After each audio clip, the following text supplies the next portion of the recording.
জাগো জাগো রে আজ মুসলিম নওজোয়ান, কেন বারে বারে আঘাত আনে ধর্মেতে তোমার?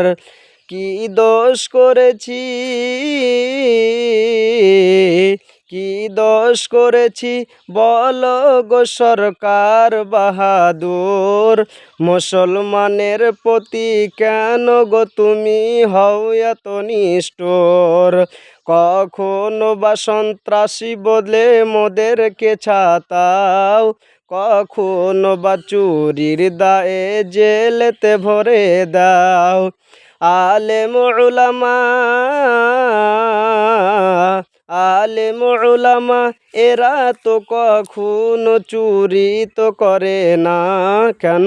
চুরি করা পাপ কোরআনে আছে মোদের মানা। জাগো জাগো রে আজ মুসলিম নওজোয়ান, কেন বারে বারে আঘাত আনে ধর্মেতে তোমার?